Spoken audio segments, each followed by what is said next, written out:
It's time for the Moni KK Next podcast. It's another fabulous Friday, another Friday where we can explore the differences in the world and see what we can be engaged in.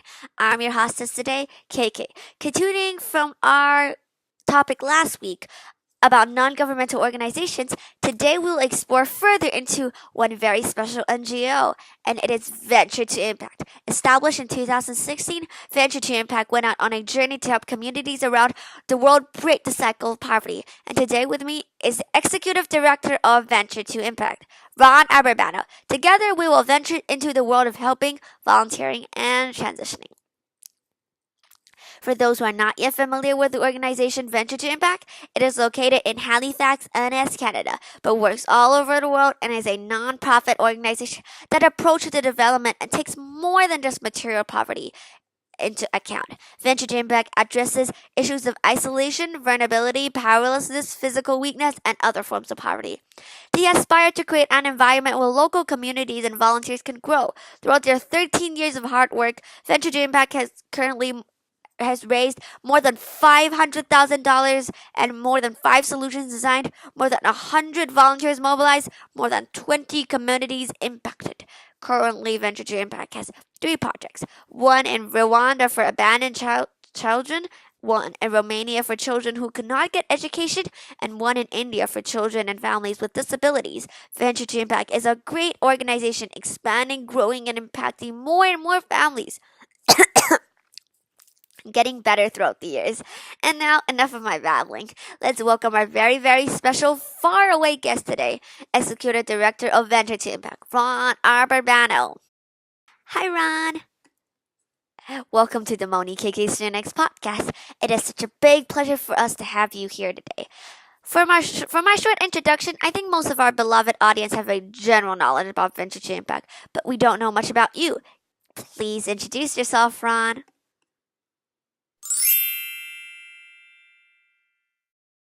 Okay. So my name is Ron.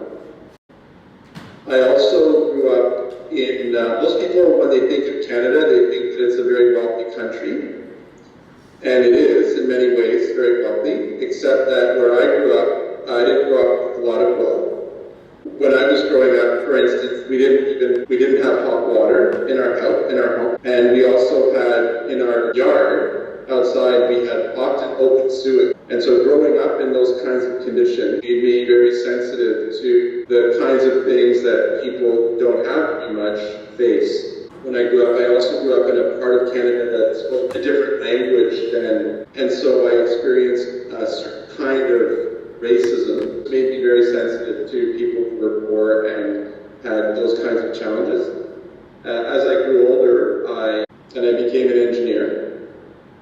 But once I started working in engineering, I kept feeling like my life needed to have more meaning. I decided to change my occupation, and that took me down a whole different path. I just continue my engineering every now and again, but most of the work has focused on the world around the social life and poverty and what people experience and go through to be better.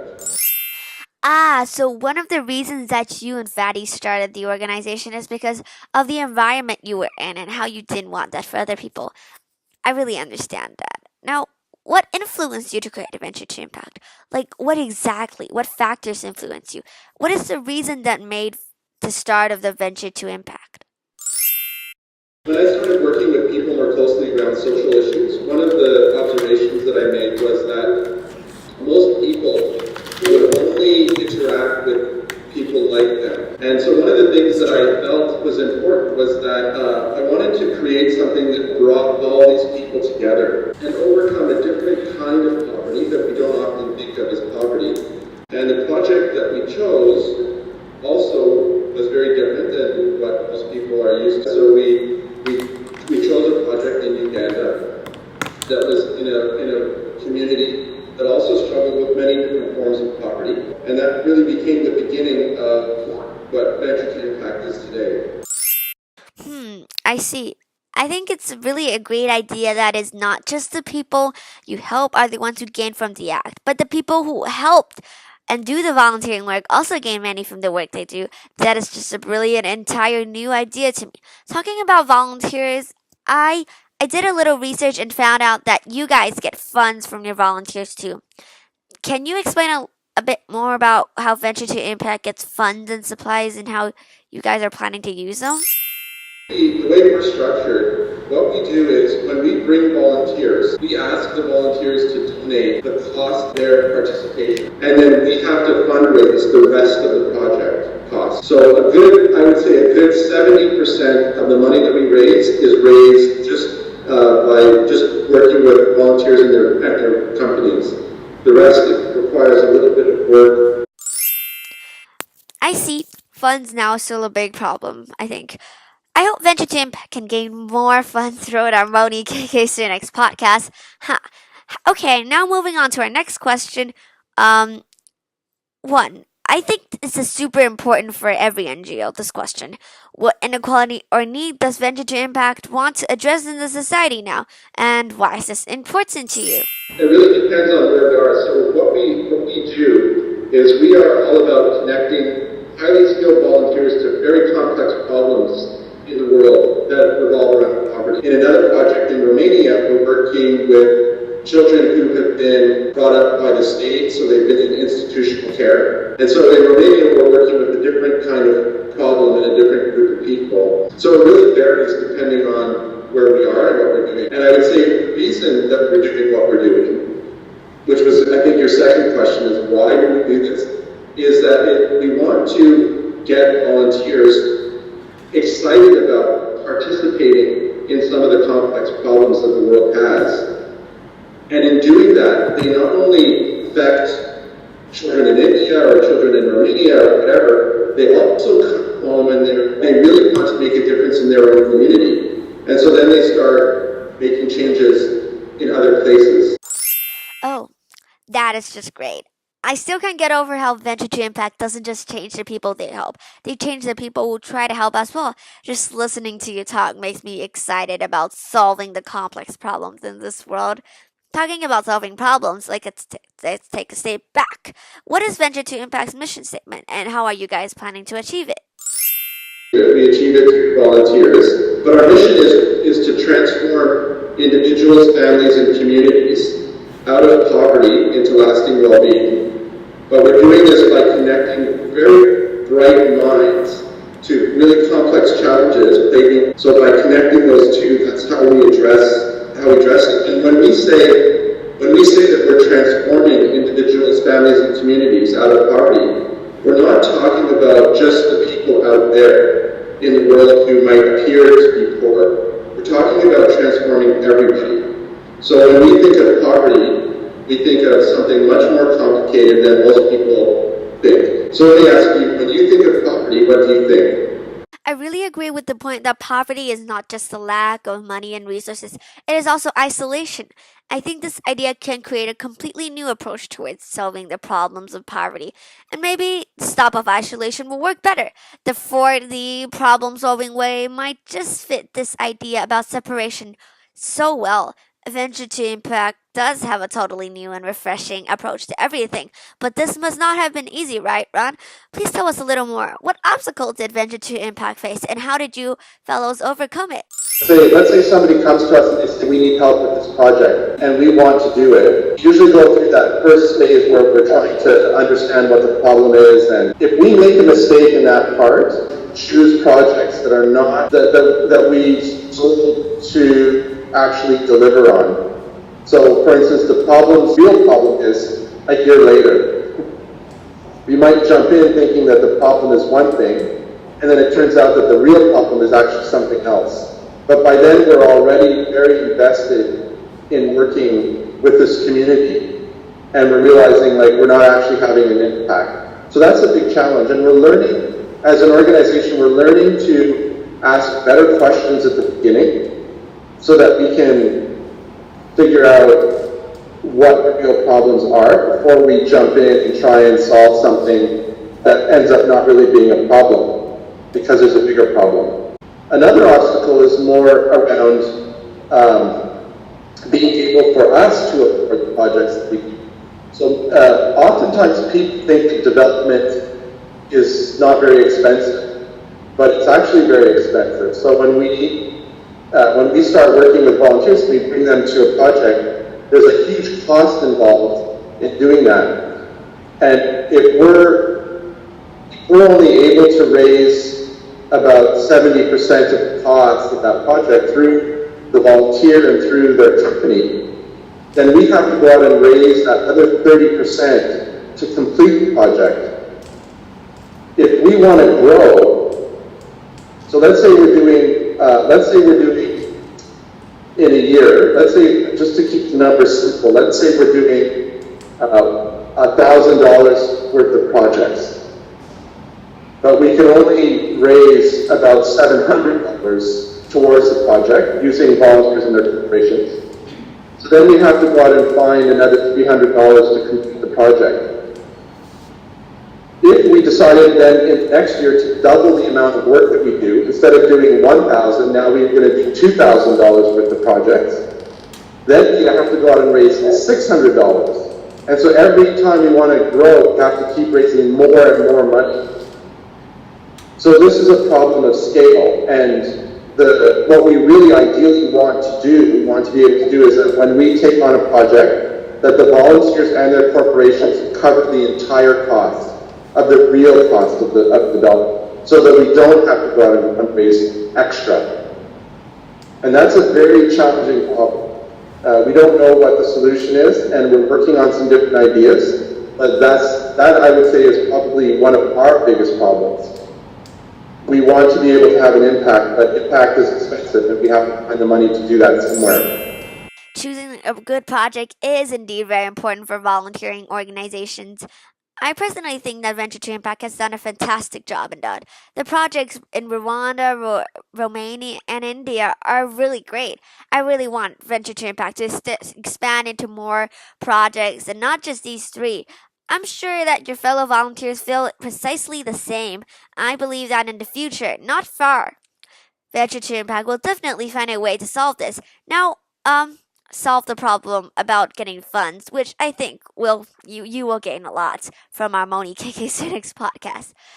Now moving on to our last question, which I think is far by the best question. What would be different about the world and people in poverty if Venture to Impact doesn't exist or doesn't take part in helping people in poverty? Back to you, Ron. There's a number of levels to this question that I would like to address. So on the surface, very surface level, let's say in India, we're working to help an organization that is working with 120 families who have physical disabilities, physical and mental disabilities. If we didn't exist, those families would not benefit from the work that we do. So that's very easy to see. But what's also not easy to see is that in working with that group, we're helping them grow their ability so that we're helping them actually grow from working with 120 families to working with 240 families or 500 families or 1,000 families. The problem in India around disabilities is huge. In the location where we're working, there's around 600,000 families who are affected by disabilities. So for this organization, if we can help them impact 500 families instead of 120, then without us, they're only going to keep working with that small group of people. So there's this loss of potential. If Venture to Impact didn't exist, there's this potential that wouldn't happen. These other families wouldn't be affected. And that would be true of any of our projects. It's not just disabilities. If we didn't exist, the children that we're working with in Romania wouldn't be experiencing the kinds of transformation. They wouldn't be getting better jobs. They wouldn't be learning English. They wouldn't be learning computers and technology, all of that. But then there's another level to this question, which is actually bigger, and that is when our volunteers come and they work with us, they often, as I was saying before, they often learn things about volunteering in a meaningful way, and they go home and they want to have more of an impact. So for instance, one person who came on one of our trips Actually, he came a number of times and worked on several projects. He came home and he decided that he wanted to do something in his community. And so he started a camp for children whose parents are in prison. And that camp is still running. He's been running it for several years. And his camp affects about 600 children every year. So if we didn't exist, if we didn't work with volunteers in this way, that camp would not exist in that way. And all those children would be impacted. But that's not work that we're doing directly, that's work that he's doing. But because he was changed, right, so he's not the only one, there's many other volunteers who have learned from volunteering with us, and they go out and do much more meaningful things. Oftentimes when people volunteer for organizations, the organizations get them to do very simple jobs,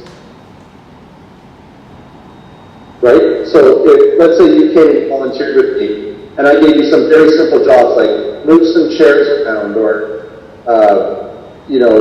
shovel some snow, or cook some meals, right? You would be able to do those things, but you couldn't learn a lot, because it's not very complicated to move chairs or to cook a meal. But if I took interest in you and I said, here's what we're doing, we're changing, we're affecting how people with disabilities are accepted in the community, and I don't want you to just move chairs, I want to teach you how to teach them to do things. All of a sudden you start realizing that you have capabilities, very important capabilities, and you start learning. And then you want to take on more responsibility. It makes it much more likely for you then to go out and start doing things in your own neighborhood. And so if we didn't exist, none of that would be happening amongst our volunteers. And we do know that, for instance, in our we measure this, know that people who come to volunteer with us, about 40% will return the following year. So if we had 100 volunteers in last year, about 40 of the volunteers for this year will be from last year. They'll come again because they want to learn more. And then the following year, at least 40 more will come from the previous year. So we keep seeing people engage more and more.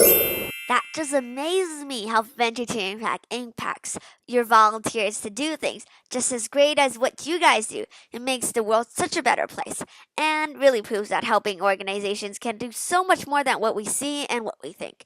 Venture to Impact spreads their hands to areas where we cannot reach, to places where we cannot see, and helps people that even if we had the money would not be able to help. Not only helping the people who are poor and discriminated, but also helps the people who are engaged in activities help their volunteers transform and change into people who could change the world, change them to people who are willing to give and willing to help. It is indeed a great thing that Venture to Impact does. Thank you, Ron. Thank you very much. Helping our listeners transform. I feel already the inner sense of me changing. Thank you very much, Ron, for coming and telling us so much about the beautiful Venture to Impact. If any of you cute listeners are interested in donating or joining the volunteering works, which I suppose will be very, very fun, can just go to your web browser and type www.venture2, notice the 2 is a number 2, impact.org, and you will be able to donate and join the tribe. If you're interested, please don't hesitate. I'm sure you will not regret the experience.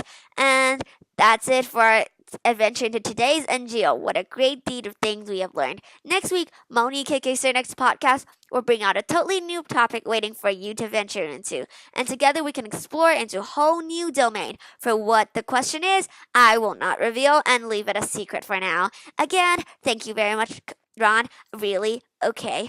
And that's it for today, I guess. Next week, Friday, 10 past 6 p.m., Moni KK's next podcast, explore the difference in the world and see what we can be engaged in. Your hostess, KK, waiting for you.